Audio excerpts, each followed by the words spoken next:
हाँ जी sir, let's go everyone. So friends, हम लोग स्टार्ट कर रहे हैं computerised accounting system. Again a part of a very important part of CUET का करिकुलम, सीयूईटी का सिलेबस। एंड इससे स्टार्ट करने का एक और स्वार्थ है। मेजॉरिटी स्टूडेंट्स 11-12 में इसको स्किप करके चले जाते हैं, बट जो सीयूईटी का करिकुलम है वो तो स्किप करने देगा नहीं आपको। अब ऐसा है कि सीयूईटी में ये बात सच है कि 50 क्वेश्चंस आपको मिलने वाले हैं, जिनमें से आपको अकाउंट्स के 40 क्वेश्चंस अटेम्प्ट करने हैं। हर क्वेश्चन का जो मार्क्स होने वाला है वो ऑफ कोर्स 5 मार्क्स होने वाला है। फिर से रिपीट कर देता हूं, सीयूईटी में अकाउंट से आपको 50 क्वेश्चंस मिलेंगे, जिसमें से आपको 40 अटेम्प्ट करना है और हर क्वेश्चन 5 नंबर का होने वाला है। अब ऐसा है कि आप लोगों के ऊपर एक स्ट्रेस ये है कि अगर कंप्यूटराइज्ड अकाउंटिंग वाले एरिया से आता है ना, तो लगभग 5 से 6 क्वेश्चंस तो आप लोग का बाय डिफॉल्ट ही एलिमिनेट हो गया। क्यों? क्योंकि वो चैप्टर ही आप लोगों का नहीं किया हुआ है, अभी तक का बात कर रहा है। तो हम लोग डिसएडवांटेज पे नहीं खेलेंगे। अगर हम लोग टॉप होने के लिए, अगर हम लोग टॉप खेलने के लिए कर रहे हैं तो। रहा सवाल कोई भी थ्योरेटिकल कॉन्सेप्ट का, हमेशा आंसर सिंपल है, एनसीईआरटी इज द आंसर। कोई भी थ्योरेटिकल बुक के लिए सबसे पहले क्या यूज करना है? एनसीईआरटी। फायदा और नुकसान एनसीईआरटी का दोनों है। नुकसान, हल्का सा बोरिंग बुक है। फायदा इसी में से आता है, क्योंकि NTA, national testing agency, NCERT के साथ काम करता है, तो ऑफ कोर्स एनसीईआरटी से वो लोग क्वेश्चंस प्रेफरेबली देगा। ठीक है, तो वो मेरा आंसर हो गया इन टर्म्स ऑफ बुक का सजेशन एंड अदर कंटेंट। अब सर आप हम लोगों को बताइए overview of computerised accounting system के बारे में। ब्रॉडली स्पीकिंग, आपका overview of computerised accounting system, ये जो चैप्टर है, ये 3 पार्ट्स में बटा हुआ है। चैप्टर वाइज बांटे तो 5 भी कर सकते हैं, बट एक्चुअली में ये 3 ही मेजर पार्ट्स में बटा हुआ है। सबसे पहला, the name of the topic itself, computerised accounting system, full stop. सबसे पहला, तो दोस्तों name of the topic itself, computerised accounting system, बात ही खत्म। Point number 2, there is a topic called spreadsheet. There is a topic called spreadsheet. There is a topic called spreadsheet. There is a topic called spreadsheet. वो वाला। और तीसरा topic जो आप लोगों का है वो है डीबीएमएस, डेटाबेस मैनेजमेंट सिस्टम। ये तीनों आप लोगों का आ रहा है, ये तीनों आप लोगों का आ रहा है।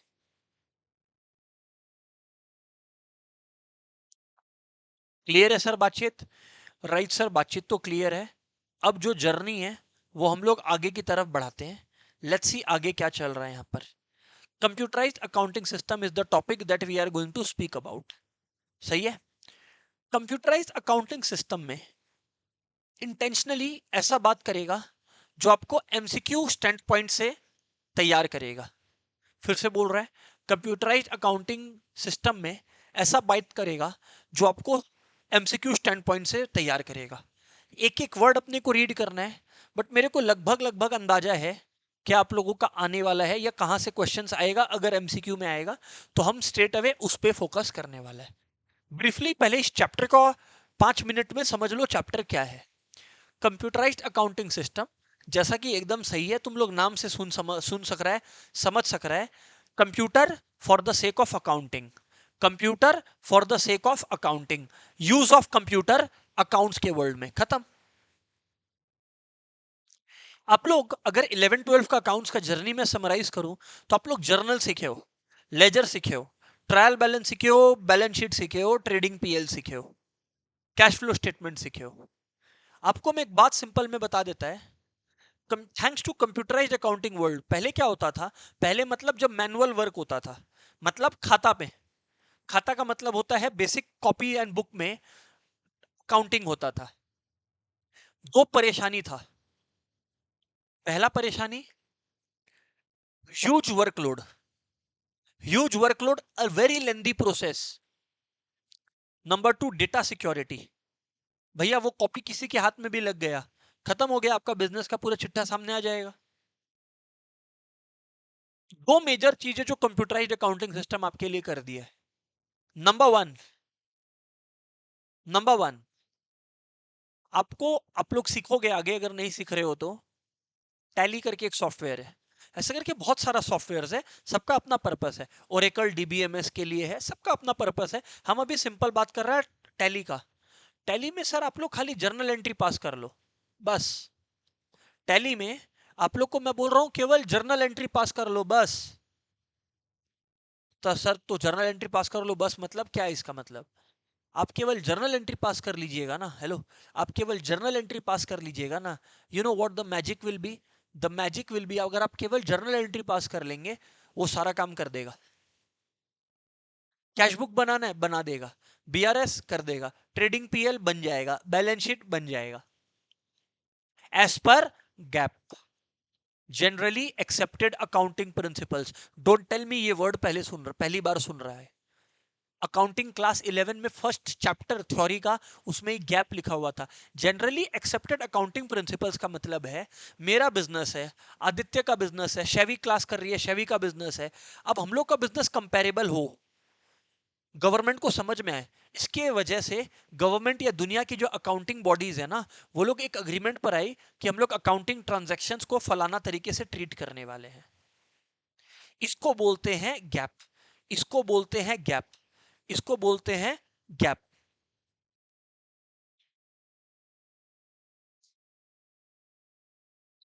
Generally accepted accounting principles. तो number one, in computerised accounting system the accounting is done using GAAP only. लिख लो, in computerised accounting system accounting is done using GAAP, that is generally accepted accounting principles. In computerised accounting, in computerised accounting, accounting is done as per gap, generally accepted accounting principles.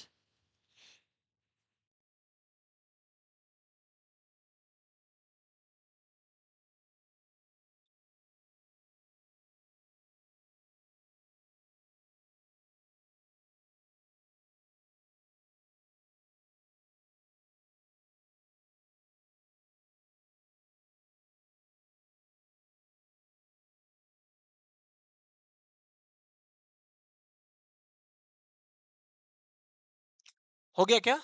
In computerized accounting, accounting is done as per gap, generally accepted accounting principles. Sir ये बात तो हम लोगों को crystal clear है, generally accepted accounting principles. Sir ये बात तो हम लोग को क्लियर है। अभी what I tell everybody is, hello everyone, अभी what I tell you all is, ये तो हो गया गैप के बारे में।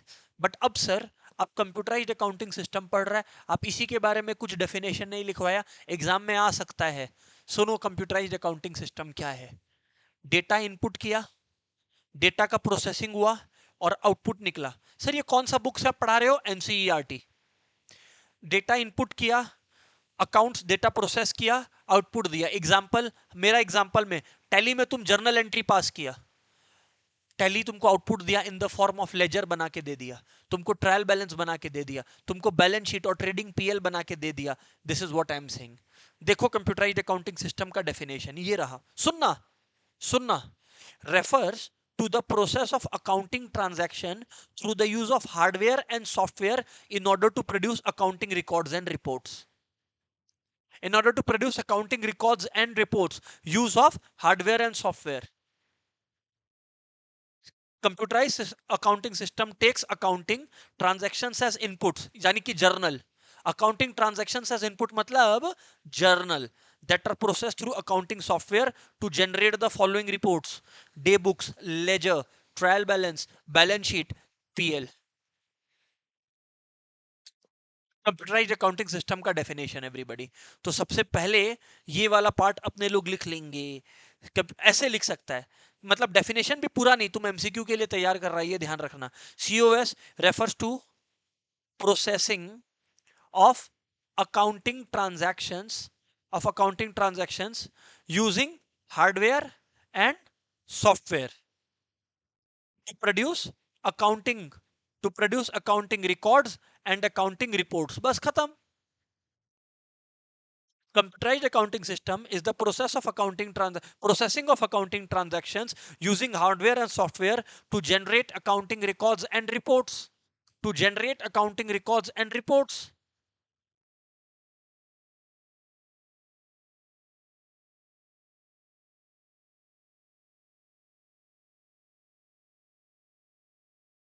To generate accounting records and reports.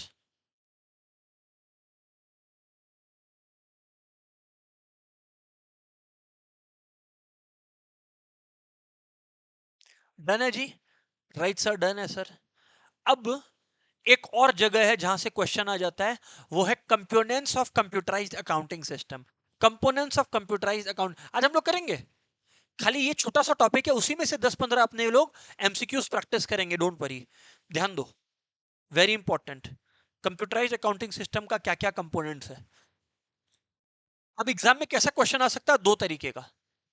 पहला तरीका, which of the following is not the component of computerised accounting system. समझ गया, हम इन तीन में से कुछ दे दिया और एक चौथा कुछ भी उठ पटांग दे दिया, तो वो चौथा वाला।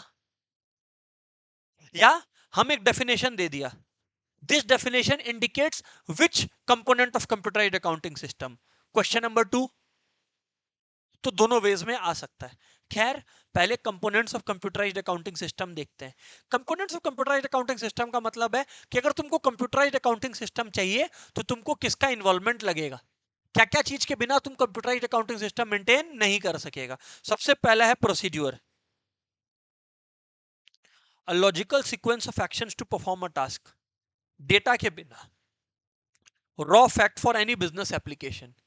तीसरा पीपल, अरे भाई डेटा एंट्री के लिए या डेटा आउटपुट के लिए कोई यूजर होना चाहिए ना, तो तीसरा हो गया यूजर। तीसरा हो गया यूजर। चौथा हो गया हार्डवेयर, कंप्यूटर के बिना या लैपटॉप के बिना या पैड के बिना कैसे करेगा, हार्डवेयर। एंड सॉफ्टवेयर मतलब अंदर, हाँ ये बड़ा इंपॉर्टेंट है यार, सर ये बड़ा इंपॉर्टेंट है, हार्डवेयर और सॉफ्टवेयर ये बड़ा इंपॉर्टेंट है, इसके ऊपर समझाता है। हार्डवेयर मतलब वो डिवाइस जिसको तुम टच कर रहा है, तो तुम्हारा कंप्यूटर है, मेरे हाथ में ये पेन है, ये एक हार्डवेयर है। सॉफ्टवेयर दोस्तों दो तरीके का होता है, एक होता है सिस्टम सॉफ्टवेयर और एक होता है एप्लीकेशन सॉफ्टवेयर। सर फर्क नहीं पता हम लोग को। सिस्टम सॉफ्टवेयर का मतलब है, आज आप लोग देखें एक चीज समझिएगा, मैं ये जो आप लोगों को क्लास कंडक्ट करवा रहा हूं, इसके अंदर कुछ सॉफ्टवेयर चल रहा होगा। अब ये सॉफ्टवेयर दो तरीके का है, सिस्टम और एप्लीकेशन, फर्क समझिएगा। मैं एक सॉफ्टवेयर यूज कर रहा हूं, मान लीजिए सॉफ्टवेयर का नाम है व्हाइट बोर्ड। ये सॉफ्टवेयर व्हाइट बोर्ड मैं यूज कर रहा हूं, जिसमें मैं लिख रहा हूं, ये जो मैं लिख रहा हूं उदाहरण के तौर पे, तो ये मेरा हो गया एप्लीकेशन सॉफ्टवेयर। ये अलग से डाउनलोडेबल है। Tally, Tally, Microsoft Excel, Microsoft Access, ये सब आप लोग डाउनलोड किए हो, कभी ना कभी देखे हो, वो सब हो गया एप्लीकेशन सॉफ्टवेयर। पर एक चीज समझिए, मेरा जो ये ईयरफोन या स्पीकर काम कर रहा है, मेरा जो ये पेन काम कर रहा है, इसके लिए मेरे सिस्टम के अंदर ऑलरेडी इनबिल्ट कुछ सुविधाएं थी, जिसकी वजह से मेरा ईयरफोन को या मेरा स्पीकर्स को मेरा लैपटॉप एक्सेप्ट कर पा रहा है, या मेरा पेन को लैपटॉप एक्सेप्ट कर रहा है, या मेरा कैमरा को लैपटॉप एक्सेप्ट कर रहा है।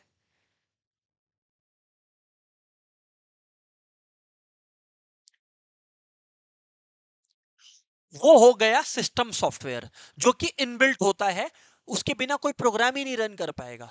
और जो आप अलग से प्रोग्राम डाउनलोड करते हो ना, दैट इज एप्लीकेशन सॉफ्टवेयर। खैर अभी इंपॉर्टेंट क्या है, कंप्यूटराइज्ड अकाउंटिंग सिस्टम का 5 मेजर कंपोनेंट्स है, वो याद रखना। क्या हो गया भैया, प्रोसीड्यूर, हेलो एवरीवन, क्या हो गया, प्रोसीड्यूर, क्या हो गया, प्रोसीड्यूर, क्या हो गया, पीपल, क्या हो गया, पीपल, हार्डवेयर, सॉफ्टवेयर और यूजर्स। यूजर्स तो खैर एक ही कैटेगरी है, डेटा। प्रोसीड्यूर, पीपल, डेटा और हार्डवेयर सॉफ्टवेयर, फिर से बोल रहे हैं, प्रोसीड्यूर, पीपल, डेटा और हार्डवेयर सॉफ्टवेयर। प्रोसीड्यूर, पीपल और data, hardware and software. Procedure, people and data, hardware and software.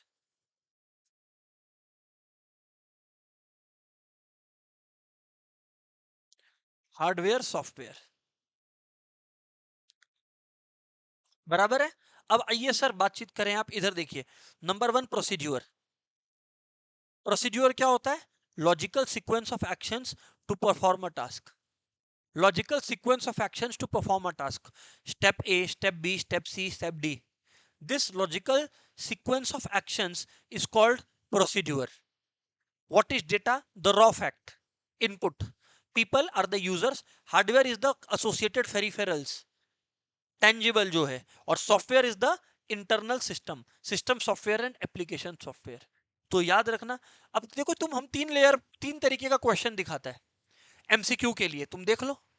Computerised accounting system has how many components? Option दे दिया 1 2 3 5. तो सबसे पहले आंसर आ गया 5. अरे देख लो, 5 कंपोनेंट गिनाया तुमको. दूसरा, which of them is not a component of computerized accounting software?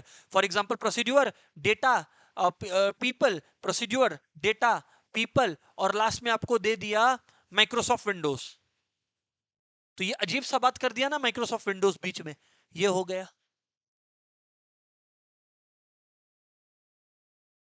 बात समझ में आ रहा है क्या? राइट सर, बात तो समझ में आ रहा है. या वाईफाई दे दिया, कुछ भी दे सकता है. तुमको याद रखना है ये सारा का सारा बात. तीसरा question, a logical sequence of step resembles which component of the accounting system?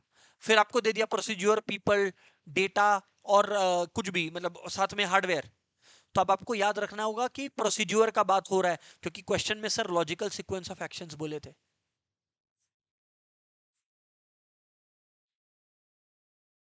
Hardware और सॉफ्टवेयर का एग्जांपल दे दिया, नहीं तब वो दे दिया.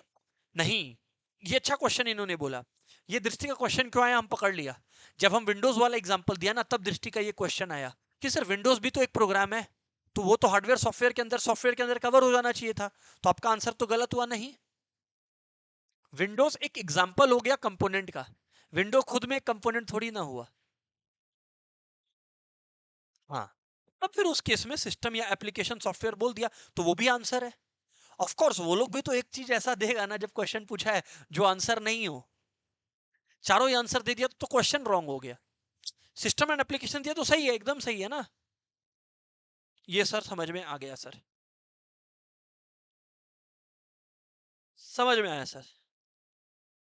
अब और कुछ बताइए ना सर आप, जो हम लोग को आप पढ़ाने वाला है, जिसके बारे में आप हम लोग को सिखाने वाला है. आज के क्लास में ना आप लोग को कोडिफिकेशन के बारे में पता चलेगा कि कैसे ट्रांजैक्शंस का कोडिफिकेशन किया जाता है. ठीक है ना, वो एक अलग चीज रहेगा, वो एक अलग चीज रहेगा. बट खैर, आगे बढ़ते हैं. सबसे पहले डेटा एंड इंफॉर्मेशन पे चलते हैं.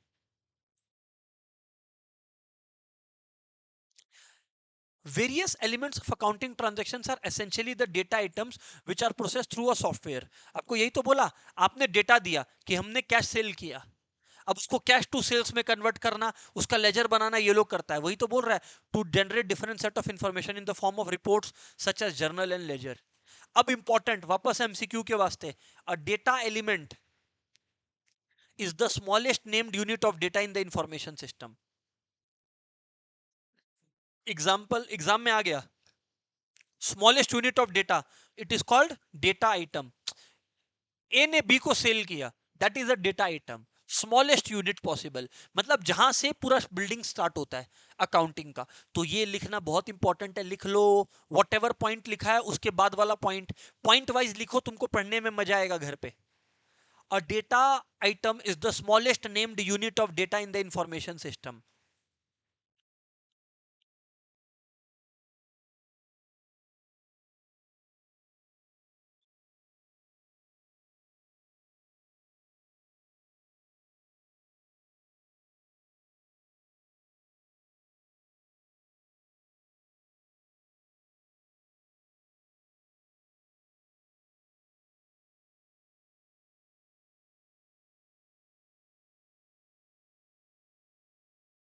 In accounting, a transaction consist of 4 data elements. बहुत ही इंपॉर्टेंट बात है कि अकाउंटिंग में कोई भी ट्रांजैक्शन में 4 मेजर डेटा एलिमेंट्स होते हैं. इन अकाउंटिंग कोई भी ट्रांजैक्शन में 4 मेजर डेटा एलिमेंट्स होते हैं. अकाउंटिंग में कोई भी ट्रांजैक्शन में 4 मेजर डेटा एलिमेंट्स होते हैं. सर कौन से डेटा एलिमेंट्स होते हैं? सबसे पहले अकाउंट का नाम, सबसे पहले नेम ऑफ द अकाउंट. दूसरा, अकाउंट का कोड. तीसरा, ट्रांजैक्शन का डेट. और चौथा, अमाउंट. तो in very important, in accounting a transaction consist of how many data elements? 4. अरे फिर से, a transaction consist of 4 data elements, खाली ये लिखना पहले. A transaction consist of 4 data elements, और 4 को अंडरलाइन कर लेना. Consist of 4 data elements. क्योंकि दृष्टि याद रखना, हम लोग कंप्यूटराइज्ड अकाउंटिंग सिस्टम का कंपोनेंट्स भी पढ़े हैं, तो वो 5 है। तो एग्जाम में 5 वाला नंबर आदित्य याद रहेगा। तो ये मत देखना भूलना कि कंप्यूटराइज्ड अकाउंटिंग सिस्टम का तुमसे कंपोनेंट पूछ रहा है या ट्रांजैक्शन का कंपोनेंट तुमसे पूछ रहा है। ट्रांजैक्शन का पूछ रहा है तो 4 है। पहला अकाउंट का नाम, अकाउंट का नाम फॉर एग्जांपल डेटर का कोई अकाउंट है या क्रेडिटर का कोई अकाउंट है, तो name of the account, accounting का code, date of the transaction and the amount of the transaction. Accounting code ये क्यों लग जरूरत है सर? क्योंकि देखो, अगर हम स्टूडेंट पॉइंट ऑफ व्यू से बात करें ना, कोई भी स्टूडेंट इसको डाउट नहीं करता है कभी भी, नेम ऑफ द अकाउंट तो चाहिए ना। अब अगर हम आदित्य को सेल किया, आर्ची को सेल किया प्रोडक्ट, तो आर्ची अकाउंट नाम से बनेगा ही। आर्ची के साथ मेरा ट्रांजेक्शन हुआ 5,000 रुपया का, ये तो हम लिखेगा ही। किस दिन हुआ? 1 जनवरी को हुआ, ये तो हम लिखेगा ही। अरे पर तुम लोग का सवाल होना चाहिए अकाउंटिंग कोड क्यों लिखा है? कंप्यूटर प्रोसेस करेगा ये तो ठीक है, अकाउंटिंग कोड का एक बिगर रीजन होता है। Exactly exactly. बहुत सारा अकाउंट होता है इसलिए। फॉर एग्जाम्पल हम तुमको केडिया क्लासेस के हिसाब से बताता है, ठीक है ना। अब हम लोग के यहाँ पे फॉर एग्जाम्पल 9 चल रहा है, क्लास 9 चल रहा है, एक एग्जाम्पल चल तो जूनियर से रहा है, एक एग्जाम्पल ले रहा है 9, 10, 11, 12, CUET, ये चल रहा है अब हम लोग के यहाँ पे। मेरे को यार किसी स्टूडेंट का ना जो 11 में है, उसका रिकॉर्ड देखना है कि ओवरऑल हम लोग का 11 का स्टूडेंट्स लोग कैसा परफॉर्म कर रहा है एग्जाम्स में। हम अब सारा स्टूडेंट का लिस्ट निकालेगा और बैठ के 11 लिखेगा, ये तो लॉजिकल नहीं है। तो हम क्या करता है, जितना भी 11 का स्टूडेंट्स रहेगा ना, उनका नाम डेटा ट्रांजैक्शन के साथ साथ उन लोग में एक कॉमन कोड रहेगा 11 करके फॉर एग्जाम्पल। इससे क्या होगा, हम कंप्यूटर में कोड डाला 11, कंप्यूटर क्या करेगा, मेरे को खाली 11 का डेटा डिस्प्ले कर देगा। अरे हमको देखना ही नहीं है ना 9 को, 10 को, 12 को, CUET को फिलहाल। हाँ सर, वी गेट इट। इसलिए सर ये कोड कैसे किया जाता है, हम आपको बोला इस चैप्टर में कोडिफिकेशन भी है, वो हम लोग पढ़ेंगे। अलग अलग तरीका है कोडिफिकेशन का, वो हम लोग पढ़ेंगे। बट पहले ये बात तो समझ में आया। तो यार ट्रांजैक्शन का कितना एलिमेंट होता है? 4 एलिमेंट होता है। ट्रांजैक्शन का 4 एलिमेंट होता है सर। क्या? Name of the account, date of the transaction, amount of the transaction and accounting code. देख लो, यही तो है ना। एक ट्रांजैक्शन का 4 एलिमेंट्स होता है, name of the account, code, data, date of transaction and the amount. बराबर है। फिर क्या लिखा आप लोग देखिए, ट्रांजैक्शन क्या होता है? Obviously record of inflow and outflow. लिख लो भाई, ट्रांजैक्शन इज, ये अकाउंट्स का डेफिनेशन है लेकिन ठीक है, transaction is a record of inflow and outflow of resources.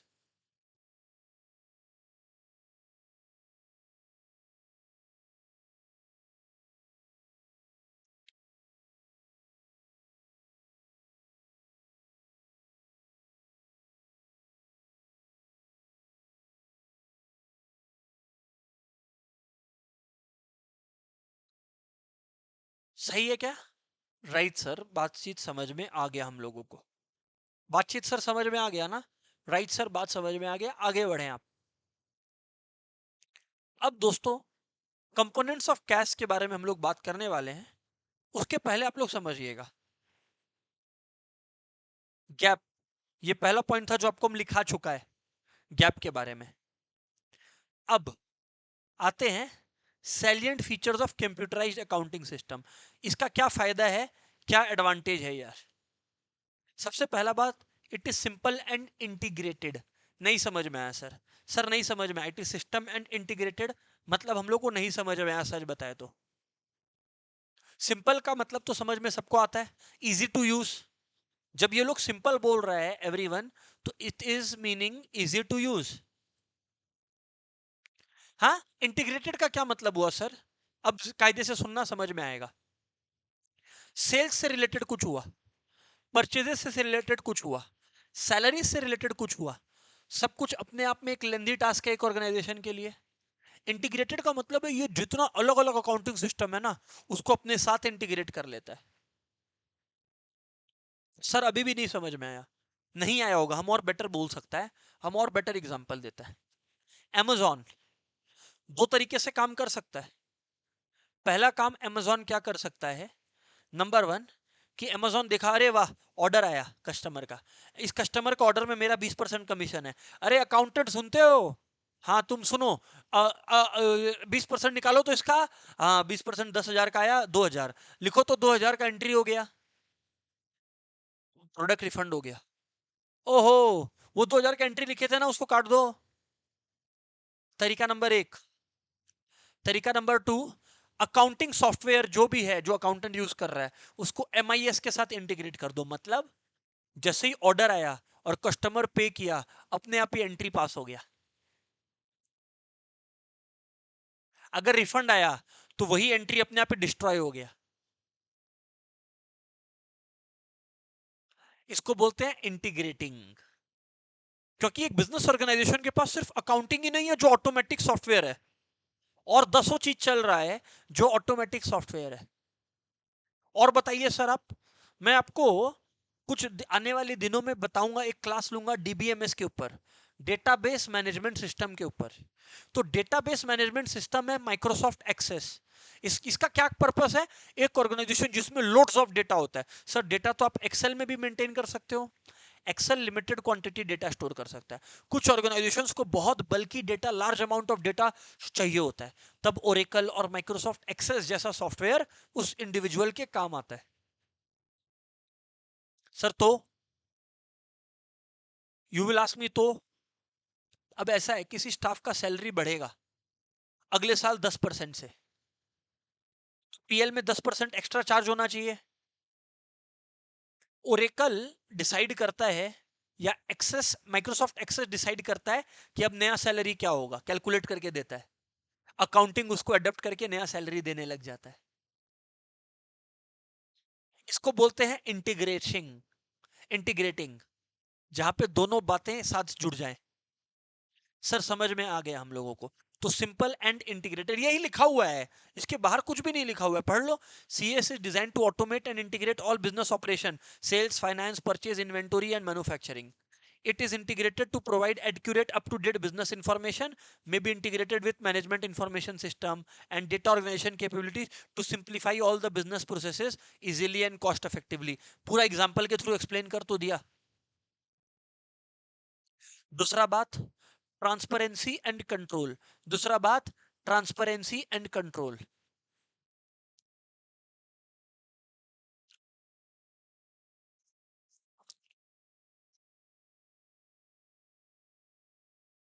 पहले क्या होता था? अकाउंटेंट है, अकाउंटेंट सेल्स रिकॉर्ड कर रहा है, मालिक ऑफिस नहीं आता है। हाँ, मालिक को वेट करना पड़ता था अकाउंटेंट से पूरा हिसाब समझने के लिए। अब क्या है, आप कलकत्ता में बैठे हो, आपका अकाउंटेंट मुंबई में बैठा है, वो अपना सॉफ्टवेयर अपडेट कर रहा है और आपको डे टू डे बेसिस पर पता लग रहा है कि क्या चल रहा है आपका मुंबई वाला बिजनेस में। Transparency and control. Accuracy and speed हम आपको समझा ही दिया। आप जर्नल एंट्री पास करो, लेजर बनाओ, ट्रायल बैलेंस बनाओ, मैं कंप्यूटराइज्ड अकाउंटिंग के अंदर खाली जर्नल पास करूंगा, बाकी सब मेरा तुरंत हो जाएगा on that moment itself. Next है स्केलेबिलिटी।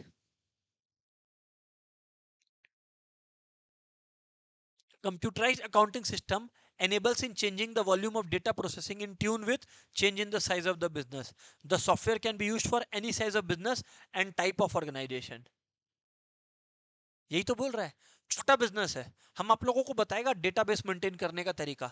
एक छोटा बिजनेस है ना, बहुत छोटा, 50-60 लोग है, वो माइक्रोसॉफ्ट एक्सेल में डेटा बना सकता है। हजारों लाखों लोग है, माइक्रोसॉफ्ट एक्सेस, उससे ज्यादा लोग है और ज्यादा लोगों को कंट्रोल चाहिए, Oracle. So what I am trying to say is, अलग अलग सॉफ्टवेयर का लेवल्स है और अलग अलग सॉफ्टवेयर है to cater to different use cases. एक छोटा बिजनेस ऑर्गेनाइजेशन वो सॉफ्टवेयर यूज नहीं करता है जो एक बड़ा बिजनेस ऑर्गेनाइजेशन यूज करता है।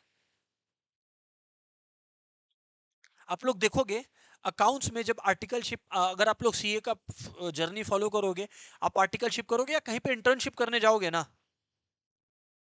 छोटा बिजनेस में जाओगे वो टेली वैली यूज कर रहा होगा, बड़ा बिजनेस ओरेकल यूज कर रहा हो। Scalability, computerised on accounting system enables in changing the volume of data processing in tune with the change in the size of the business. The software can be used for any size of business and type of organization. Finally, reliability. Computerized accounting system makes sure that the generalized critical financial information is accurate, controlled and secured. तो अगर अपने features का बात करें तो खाली heading अपने लोग लिख लेंगे, 5 है salient features of computerised accounting system. पहला सिंपल एंड इंटीग्रेटेड, दूसरा ट्रांसपेरेंसी एंड कंट्रोल, तीसरा एक्यूरेसी एंड स्पीड, चौथा स्केलेबल और पांचवा रिलायबल।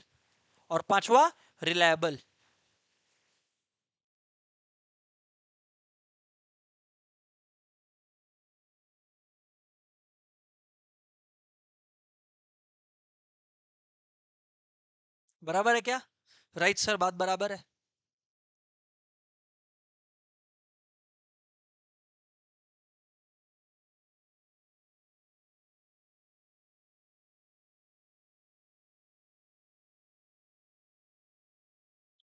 अब एक अकाउंटिंग इक्वेशन, अब हम ये आपको क्या सिखाएगा?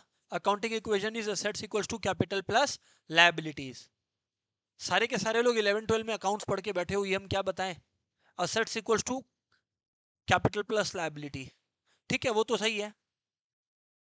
In this equation, the liability means claims on the firm by creditors and capital means claims of owners. The claims of owners keep on changing due to success or failure. This is reflected by the income statement, which provides the summary of income and expenses. Keeping this in view, आप लोग को समझ में आया what they are trying to say? याद करो, जब balance sheet बनाते हो तो कैपिटल में नेट प्रॉफिट ऐड करते हो, हाँ या ना? या अगर लॉस है तो कैपिटल से नेट लॉस माइनस करते हो। तो वो लोग उस चीज को करने के लिए क्या कर दिया? Assets equals to liability plus capital plus revenue minus expenses. ये भी अलाउड है, प्लीज लिख लो यार। हाँ, आइडियली आपके मन में ये चलना चाहिए, पर सर कैपिटल तो इंक्लूड करना चाहिए ना, नया नेट प्रॉफिट और ये। इन केस नहीं इंक्लूड कर रहा है तो ये लिखा हुआ आपके पास, you have to follow that, और क्या।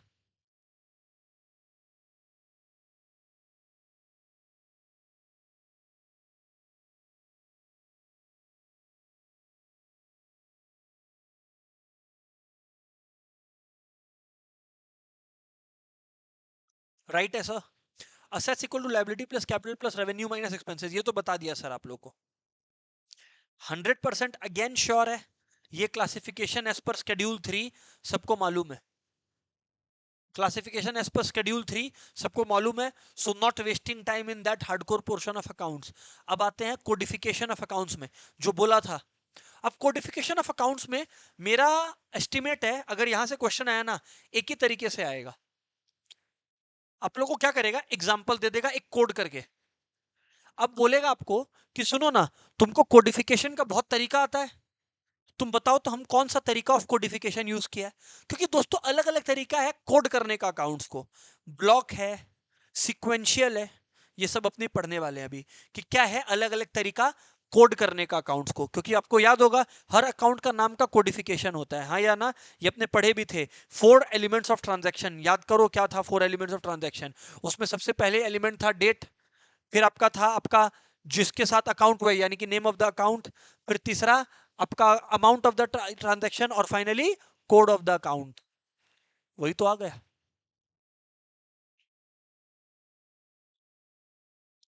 मेथड्स ऑफ कोडिफिकेशन, यही तो पढ़ना अपने को।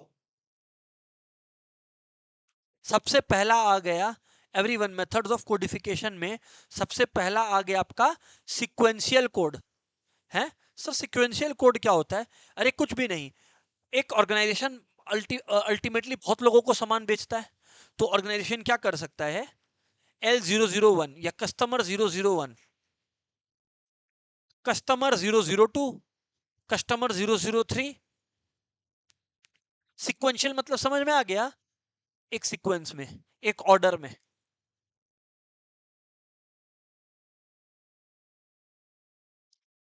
सर ये कब यूजफुल है? ये कब यूजफुल है बताएं? जब कस्टमर का नाम करना है तब नहीं, जब आपको कोई बिल या चेक पता करना है कहां गया तब। नहीं समझे?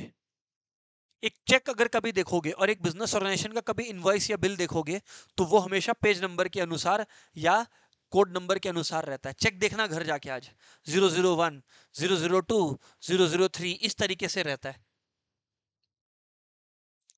तो आप अपने अकाउंटिंग में फॉर एग्जाम्पल चेक नंबर 001 हम एल लिमिटेड को दिया है, तो हम एल लिमिटेड के सामने 001 लिख सकता है।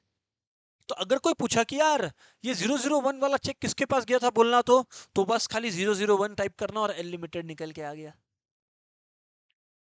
XYZ लिमिटेड को 002 चेक गया, तो XYZ को 002 के नाम से कोड कर दिया। सेम चीज हो सकता है बिल इनवॉइस के नाम से, उदाहरण के तौर पे स्टूडेंट एडमिशन फॉर्म, हम लोग केडिया क्लासेस में इशू करता है स्टूडेंट एडमिशन फॉर्म, ठीक है ना। अब हम क्या कर सकता है, हम एडमिशन फॉर्म का कोडिंग कर दिया, नंबरिंग कर दिया, AO1 admission form 1, AO2 form 2, AO3 form 3, ऐसे करते करते हम ले गया।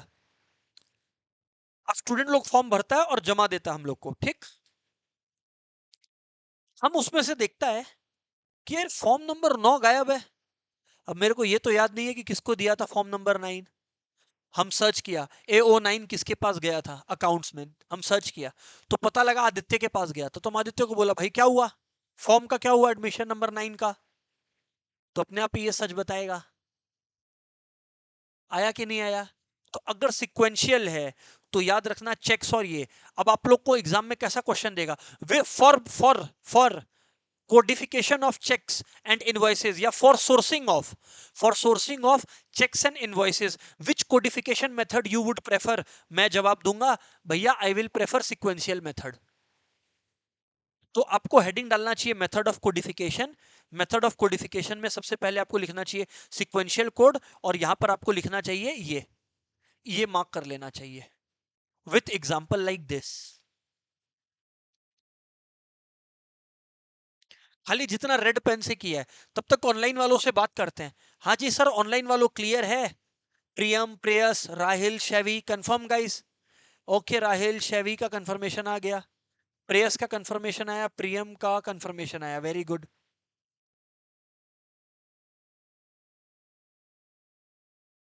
सर ये अभी तक तो इजी लग रहा है, फिर हम लोग को 11 12 में क्यों नहीं पढ़ाया जाता है, बोरिंग है बहुत, इसलिए बहुत ही बोरिंग है।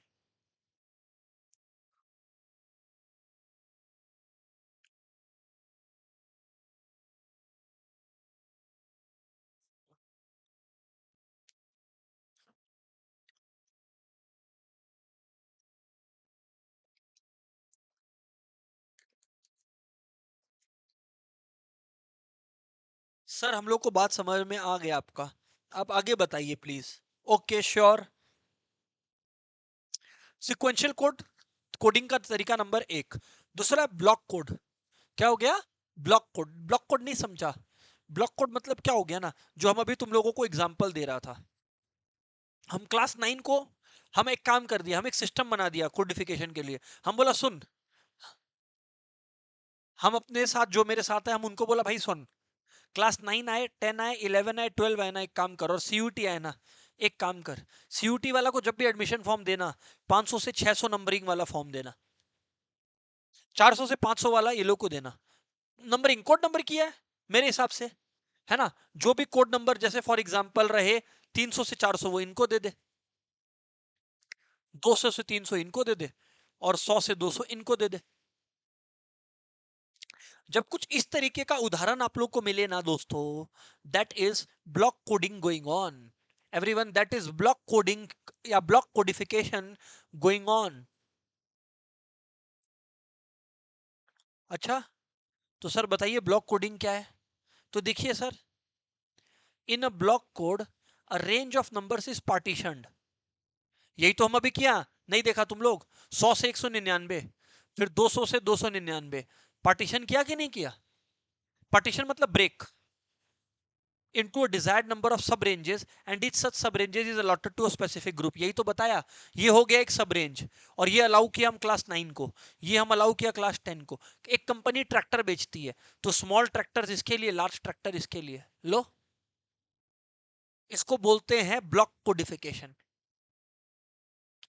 So everybody, you must write this down. In a block code, a range of numbers is partitioned into a desired number of subranges, and each subranges is allotted to a specific group. Please write it down, everyone. Block code.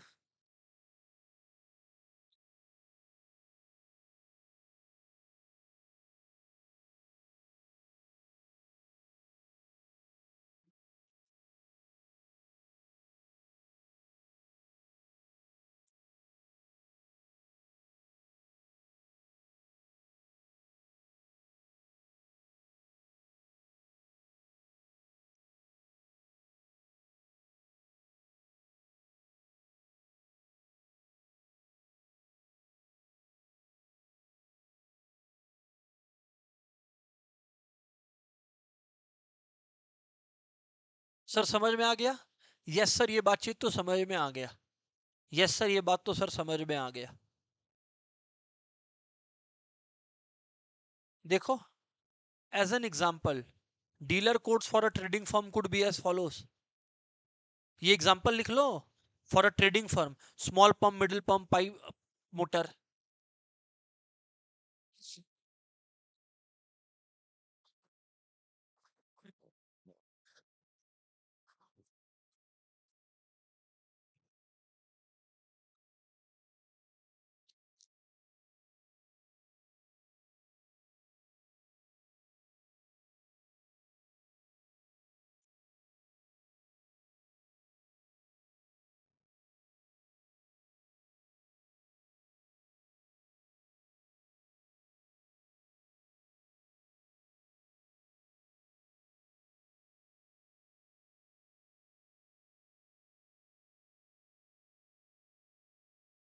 ये just एक example है, दो तीन ठो भी लिखोगे तो चलेगा। खैर, फिर आता है न्यूमोनिक कोड्स। तीन टाइप है, सिर्फ तीन ही है। तो तीसरा टाइप हो गया न्यूमोनिक कोड। नाम में ही समझ में आ गया। सेल्स जर्नल को एसजे लिख दिया, दिल्ली को डीएलएच लिख दिया, डीएलआई लिख दिया, कुछ भी ऐसा कर दिया, that is called mnemonic system. नाम में ही है। तो ये हो गया न्यूमोनिक कोड। तीसरा हो गया न्यूमोनिक कोड, बस ये लिख लो।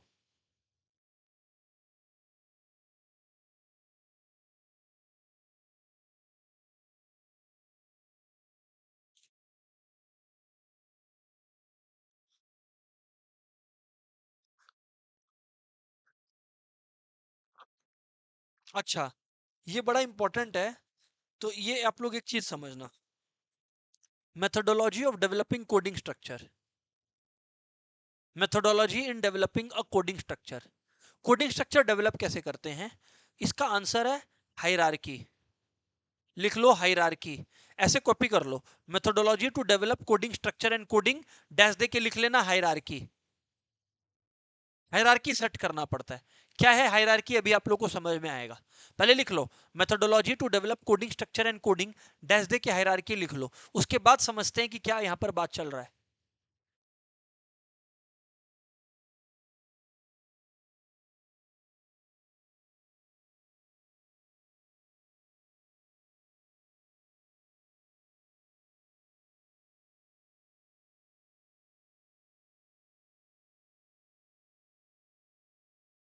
इधर देखो,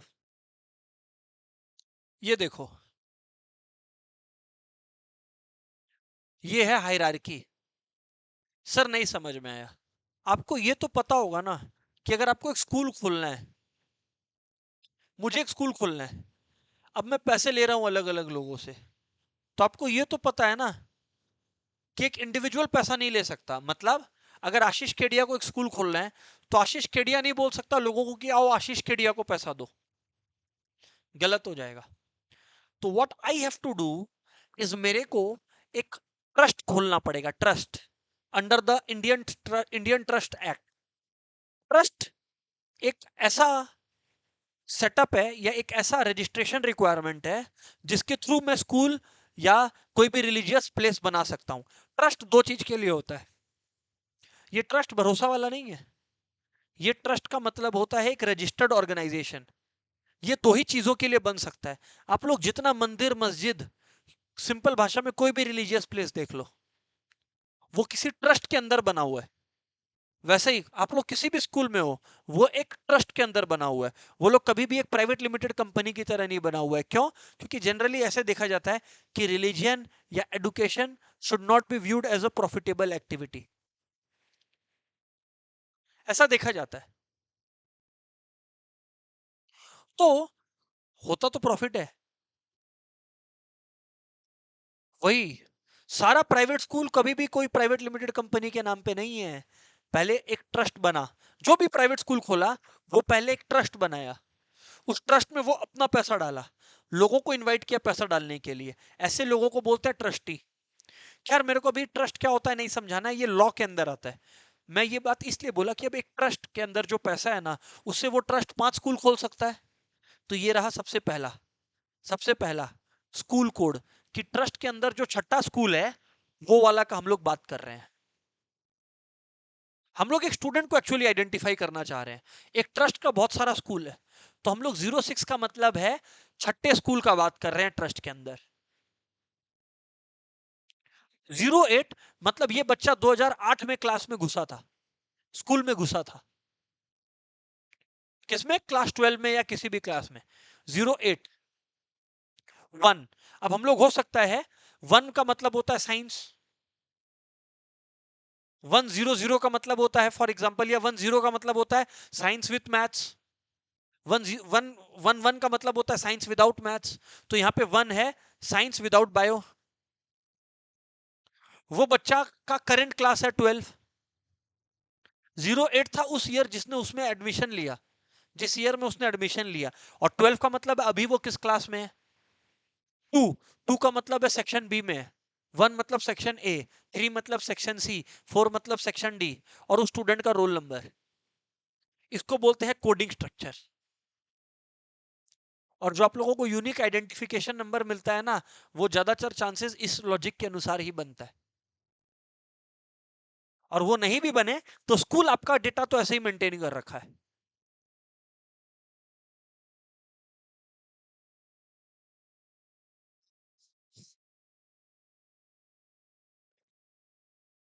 हाँ, हमेशा जनरली नंबर ही होता है, डिजिट से यूज होता है। जनरली नंबर्स यूज होता है। हाँ, अब दृष्टि में वांट कि वो नंबर्स के बिना काम करे, तो नंबर के बिना काम कर लीजिए। फिर ये जो सेक्शन बी है उसको ए बी सी कर लीजिए, जो भी सेक्शन है वो। बट दृष्टि, अगर हम सेक्शन बी ही लिख दिया, तो हम कोडिंग क्या किया? कोडिंग का मतलब है उसको किसी और वर्जन में ट्रांसलेट करना।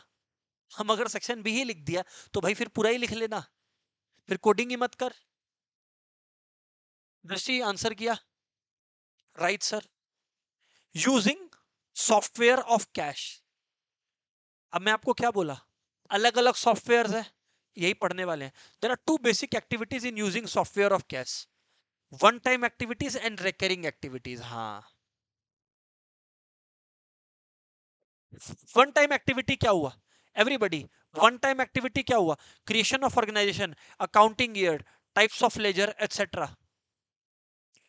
आप लोग लेजर कभी घर पे अगर आप लोगों के टैली इंस्टॉल्ड है, आप लोग टैली डाउनलोड करना, उसमें पहले यही पूछेगा, name of the organisation, name of the organisation. अब एक बार वो क्रिएट किया, इसको बोलते हैं वन टाइम एक्टिविटी। अब उस ऑर्गेनाइजेशन के अंदर आप रेगुलर एंट्री करने वाले हो, तो वो हो गया डे टू डे काम।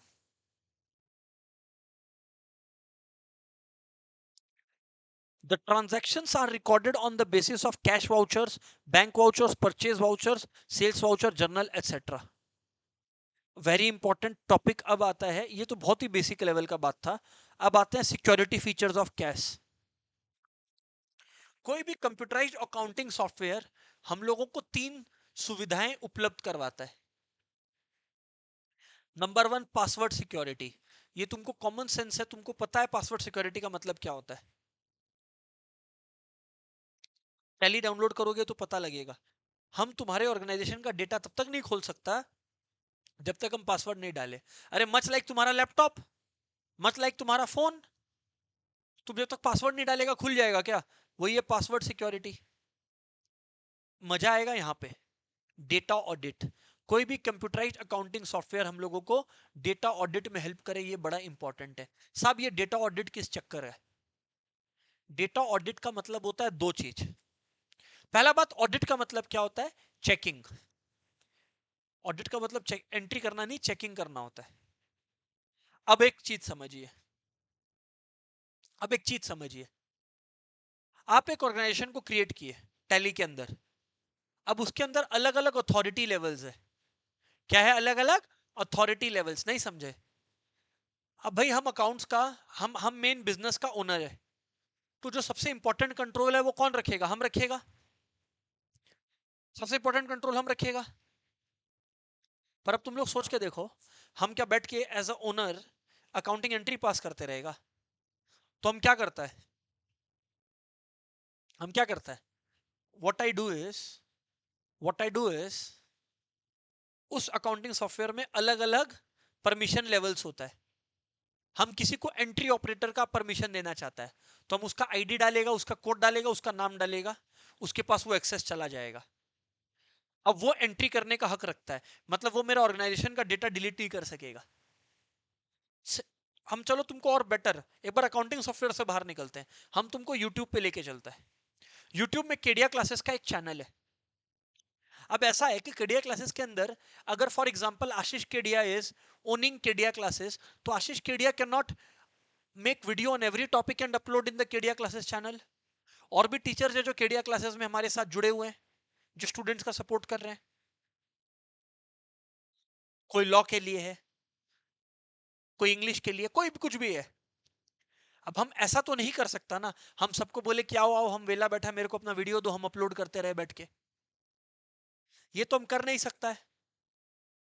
पर हम ये भी नहीं कर सकता कि उन लोगों को केडिया क्लासेस का यूट्यूब आईडी और पासवर्ड दे दे। कोई भी सरफिरा हुआ, कोई भी आदमी किसी सरफिरा को दे दिया भूल से, वो डिलीटेड, खत्म, अकाउंट खत्म हो गया। तो क्या किया जाता है? आप यूट्यूब खोल के देखना, उसमें अकाउंटिंग परमिशंस होता है कि आप किसी और को अपने साथ एडिटर बनाना चाहोगे तो उसको क्या क्या परमिशन देना चाहोगे।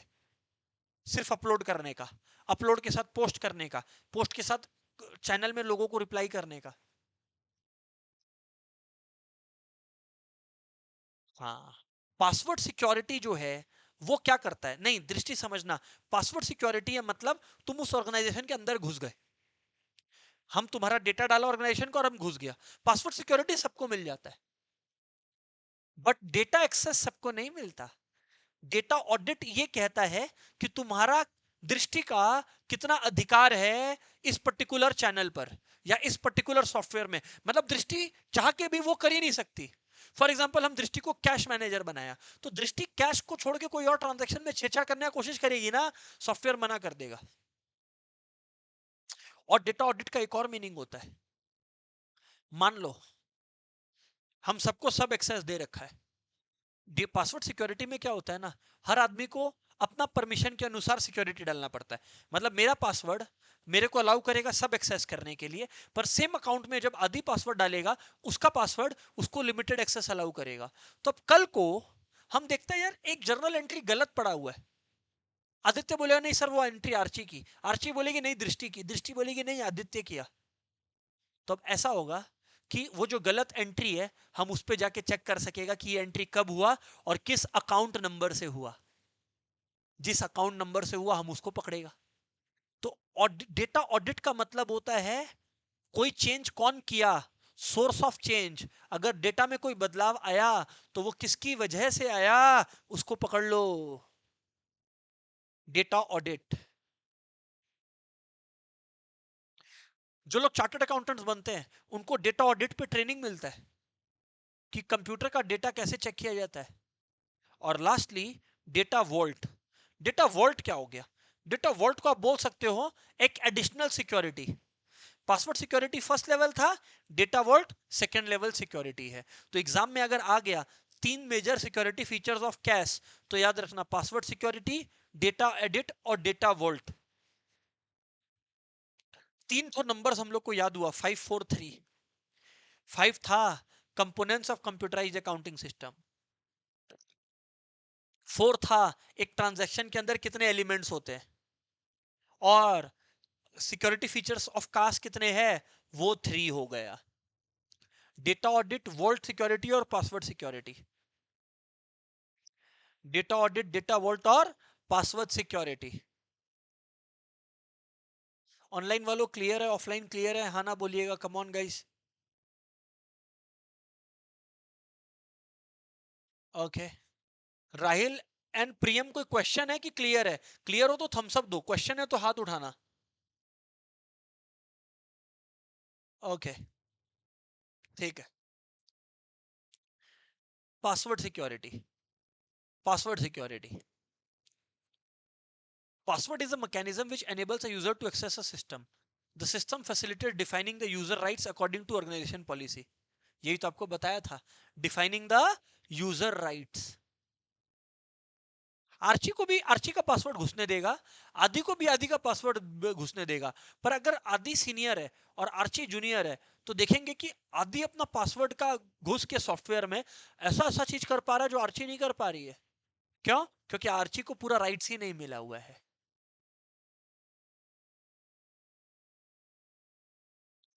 Consequently, a person in an organization may be given access to a particular set of data while he may be denied access to another set of data.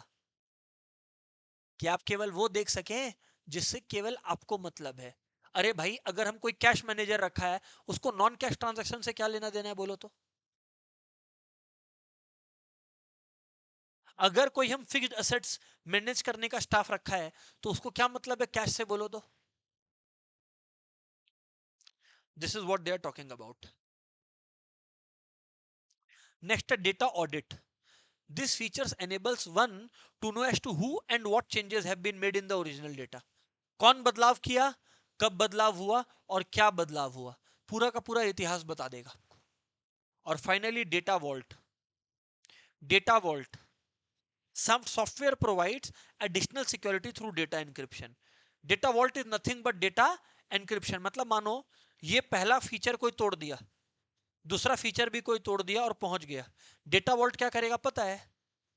पूरा डेटा को ट्रांसलेट कर देगा ऐसा जबान में, ऐसा लैंग्वेज में कोई को समझ ही नहीं आ सके। आप लोग व्हाट्सएप करते हो, देखते हो WhatsApp your chats are end to end encrypted. मतलब क्या हुआ? मैंने एक मैसेज भेजा हेलो, अगर कोई बीच में हैक किया ना इसको, तो उसको हेलो नहीं कुछ नंबर दिखाई देगा, 896543 कुछ भी, और वो यूजर रिसीवर के एंड पे पहुंचेगा तब वो वापस हेलो बन जाएगा।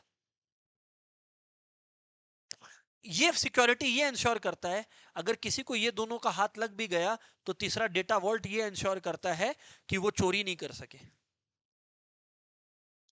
डेटा वॉल्ट ये इंश्योर करता है कि वो चोरी नहीं कर सके या उसको समझ नहीं सके। चोरी कर भी लिया तो उसको समझ में नहीं आया। ये रहा, encryption ensures security of data even if it lands in wrong hands because the receiver will not be able to decode and interpret it। क्या लिखा है कुछ समझ ही नहीं आएगा। समझ आया? हम लोग को समझ आया कि नहीं, इसका टेस्ट एक ही है। अभी हम एमसीक्यूज करने वाले हैं, अगर हो रहा होगा तो समझ आया, नहीं हो रहा होगा नहीं आया। आगे बढ़ते हैं। Advantages of cash.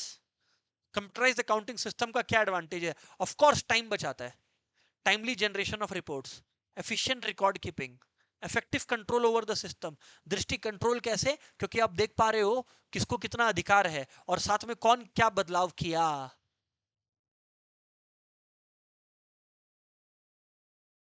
Economy in the progressive of accounting data. पहले आपको 10 आदमी रखना पड़ता था, अब आप खाली एक आदमी को रख के पूरा अकाउंट्स बना सकते हो ऑर्गेनाइजेशन का। Lastly, confidentiality. कॉन्फिडेंशियलिटी का मतलब होता है सिक्रेसी। ये बहुत ही जनरल पॉइंट है।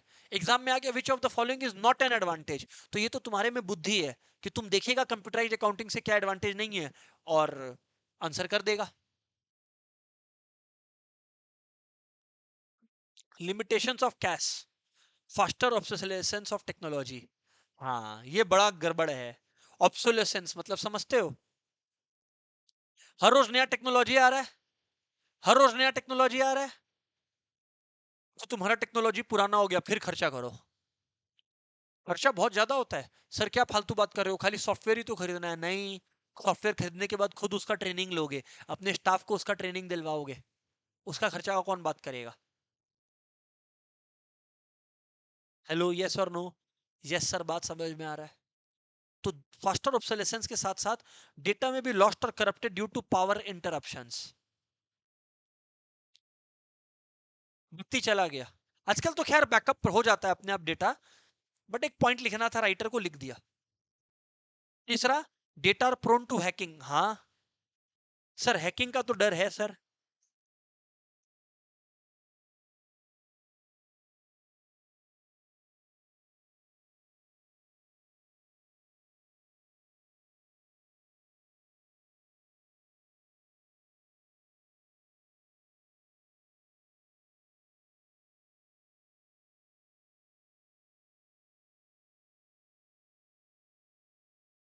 सर हैकिंग का तो डर है।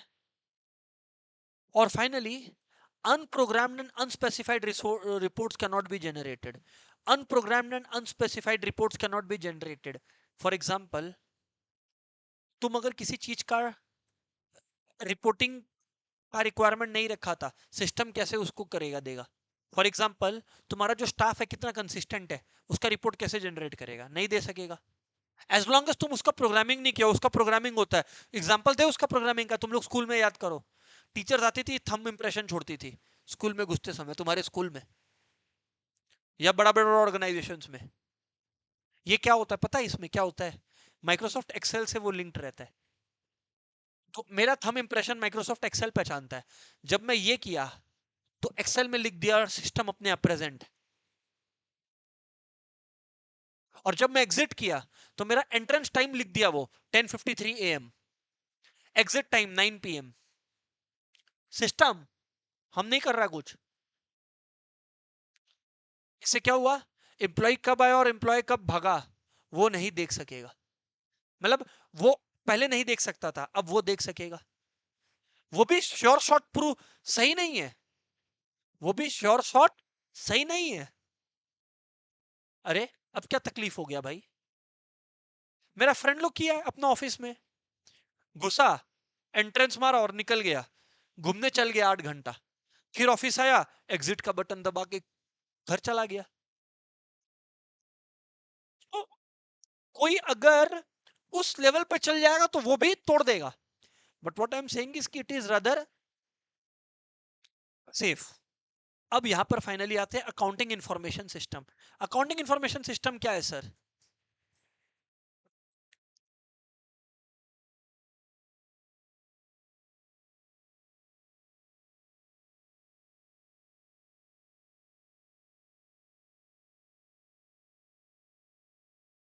क्या बात समझ में आया क्या?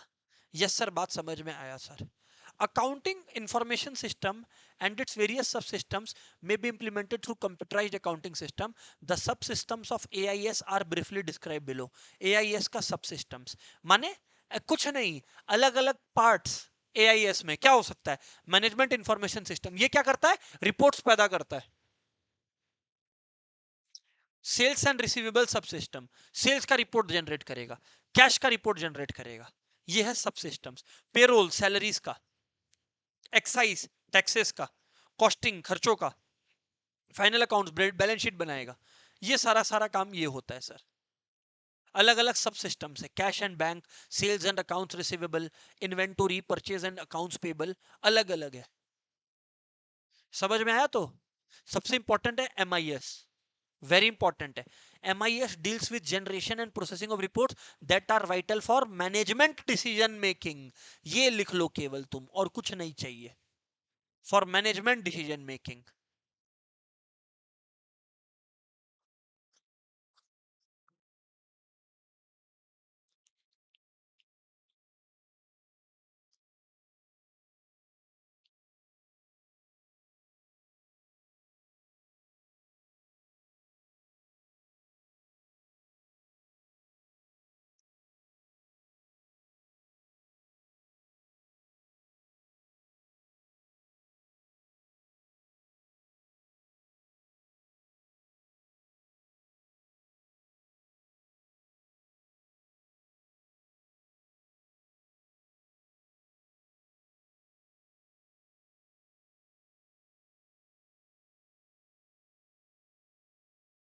सर अब देखते हैं अपने से एमसीक्यू बन रहा है कि नहीं, क्योंकि अगर अपने से एमसीक्यू बन रहा है तो I think this chapter is over then, है ना।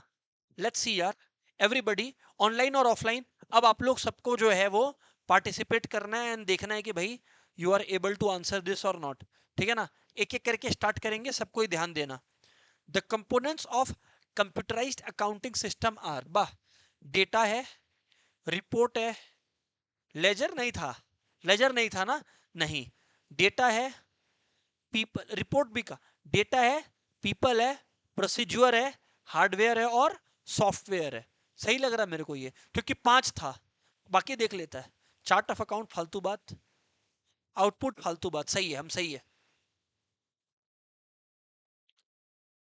तो मतलब चलो, अपने जो पढ़े उससे अपने से सम्स तो हो रहा है।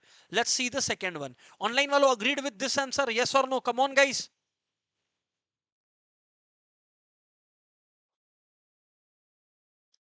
एंड बुक कुछ नहीं है मेरे पास, कोई सीक्रेट नहीं है। NCERT computerised accounting system topic 1 search करना है, ये निकल कर आ जाएगा। Moving on. The computerised accounting system refers to, a definition लिखवाया तुम लोग को, मत बोलना नहीं लिखवाया। प्रिंटिंग ऑफ बैलेंस शीट, ये तो कोई नहीं डेफिनेशन में था। Processing of accounting transaction through computer and produce records and reports using hardware and software. Components of computerized accounting system refers to business transactions are analyzed. Components of computerized accounting system, business transactions are analyzed, transaction recorded, trial balance prepared, balance sheet prepared and PL prepared। हाँ, ये रहा लिखा हुआ है ना यहाँ पर। आओ इधर पे देख भी लेते हैं, सच ही लग रहा है मेरे को तो, यहाँ लिखा हुआ था, ये रहा। Basic phases of the cycle are as follows. Components of CS. Components of CS. Business transactions are analyzed, journal ledger, balance of accounts made, ledger made, necessary adjustment made, trading PL, balance sheet made। हाँ या ना बोलो, तो एकदम है तो sir वो भी कंपोनेंट्स ये भी कंपोनेंट्स, हाँ, एनसीईआरटी में लिखा तो लिखा है, तो यानी कि ये भी सारा का सारा कंपोनेंट्स है। That is correct answer. हाँ, सीएस का फीचर्स के ऊपर आया क्वेश्चन, अब देखते हैं, मजा आएगा। Should be simple and integrated, हाँ याद आ रहा है। Transparent, accurate, scalable and reliable, हमको तो यही पांच फीचर नजर आता है। आगे देख लेते हैं। कम्प्लेक्स, अरे बाप रे, कम्प्लेक्स होना चाहिए क्या कोई system? Able to transform manual to computerise, ना, ना। ए, फोर का ए हो गया everyone. Five, the grouping of accounts means the classification of data from, classification of data from assets liabilities capital, नहीं सिर्फ assets, liabilities, capital, revenue and expenses, क्योंकि इससे broad कुछ भी नहीं है। देख लो ना, असेट, लायबिलिटी, कैपिटल, रेवेन्यू और एक्सपेंसेस।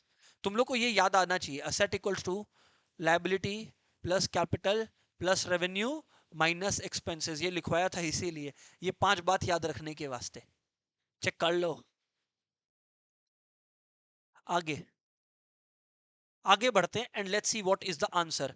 कोडिफिकेशन रिक्वायर्स, हम लिखवाया था, एक वर्ड लिखवाया था, बोलो। हायरार्की, देख ले भाई लिखवाया है, जब स्कूल वाला ट्रस्ट वाला एग्जांपल ले रहा था। Codification of accounts require hierarchy, खत्म, हमको आगे पढ़ना ही नहीं है कुछ। Hierarchy is the answer. Seventh question, method of codification should be such that it leads to grouping of accounts, हाँ,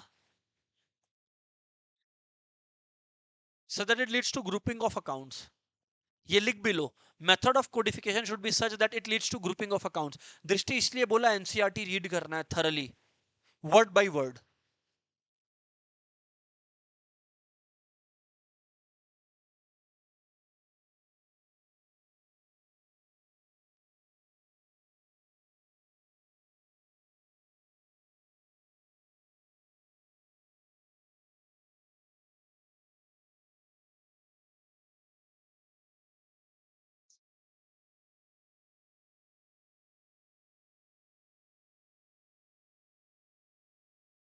नेक्स्ट क्या लिखा है sir? The need of codification is, the need of codification is, the generation of mnemonic code to secure the account report etcetera, the encryption of data. Codification क्या करता है, data को encrypt करता है ना। कोडिफिकेशन का मतलब क्या, डेटा को दूसरे लैंग्वेज में ट्रांसफर करना, हाँ या ना। एनक्रिप्शन का मतलब यही तो होता है। तो codification means encryption of data, सही तो लिखा है, लिख लो codification means encryption of data.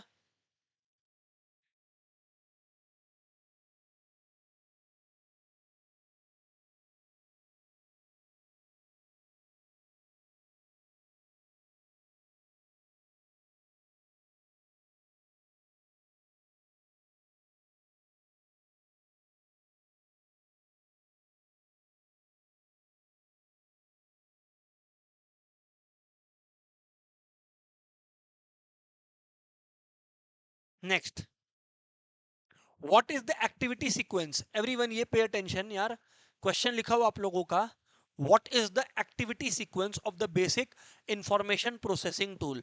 Activity sequence of the basic information processing tool, organise data, process data and collect data. Data last में कलेक्ट होगा, ओ भाई डेटा लास्ट में कलेक्ट होगा, डेटा पहले कलेक्ट होगा। तो मतलब यहाँ पे बहुत ही स्टूपिड है अगर कुछ और कुछ हम लोग लिख रहे हैं तो। पहले डेटा कलेक्ट करेंगे, ऑर्गेनाइज करेंगे, प्रोसेस करेंगे एंड फिर कम्युनिकेट करेंगे। लिख लो, ये ऑप्शन, ये सीरीज ही लिख लो, collect data, organise data, process data and then communicate information.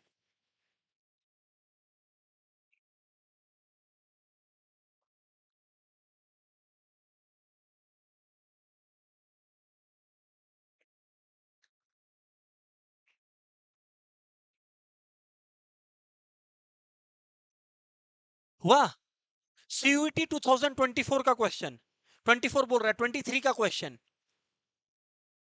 Last year ये।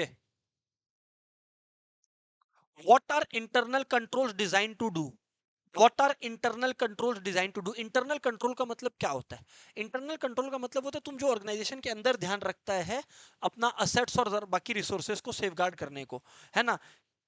Internal controls are design to do only achieve revenue, only safeguard assets, only ensure, नहीं, सब कुछ करना। इंटरनल कंट्रोल मतलब, देखो एक होता है लॉ का रिक्वायरमेंट, लॉ का रिक्वायरमेंट होता है कि तुमको एक एक्सटर्नल ऑडिटर से चेक करवाना है अपना काम। इंटरनल कंट्रोल होता है कि तुम में तो बुद्धि है बेसिक, कि तुम्हारी कंपनी में कोई झोल नहीं हो जाए। एग्जाम्पल, हम ये कैमरा लगाता है, क्यों, ये मेरा इंटरनल कंट्रोल है ना, कि भैया मेरा असेट्स, मेरा सिक्योरिटी सेफगार्ड रहे। तो यानी कि safeguard assets and optimise the use of resources. हम देख सके कि कहां मेरा टाइम वेस्ट हो रहा है, मेरा रिसोर्स वेस्ट हो रहा है, और हम उसको अच्छे तरीके से यूज कर सके। तो they are design to safeguard assets and optimise the use of resources.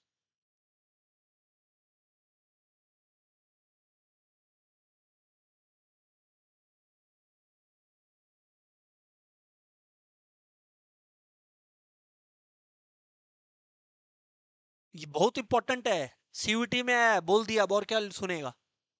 Pass paper का क्वेश्चन बताया है, make sure everybody is following it यार। What is a firm's, what is a firm's payment to a supplier for merchandise inventory recorded in, payment कर दिया, payment कर दिया तो किस में आएगा, पेमेंट जर्नल में आएगा, और कहां आएगा, पेमेंट जर्नल में आएगा और कहां आएगा।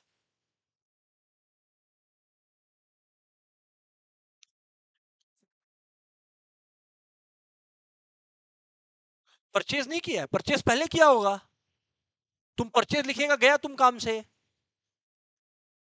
Form payment for merchandise inventory recorded इन, हाँ तो अभी परचेज नहीं किया है, अभी पेमेंट किया है। अभी क्या हो रहा है, पेमेंट किया है। परचेज हो सकता है हम पहले किया हो, पेमेंट हम आज कर रहा है।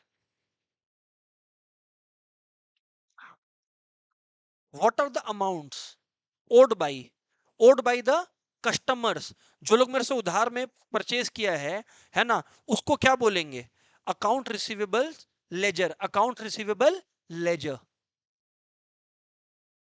Odd by customers for, where are the amounts owed by customers found. Journal तो एक ट्रांजैक्शन रिकॉर्ड करता है, सारा कौन रखता है, लेजर। कोई अगर बोले हम कंफ्यूज हो गया था इसके साथ सर, तो भाई ledger is the storage of multiple accounts ना। हम बार बार बोल रहे हैं, ये मत सोचना वर्ड टू वर्ड सर लटा दीजिए, नहीं पॉसिबल है। कॉन्सेप्ट सारा बता दिया, ये हम लोगों का दोस्तों कंप्यूटराइज्ड अकाउंटिंग सिस्टम का चैप्टर 1 खत्म होता है। होमवर्क होमवर्क एक ही है, बुक को वर्ड टू वर्ड रीड करना। हम वर्ड टू वर्ड रीड नहीं करवाया, ऑफ कोर्स उतना टाइम देने जाएगा तो गया काम से। वर्ड टू वर्ड तुमको रीड करना है, then you are secured. That's it यार। नेक्स्ट डे अपने नेक्स्ट टॉपिक पिक करेंगे। Good bye everyone.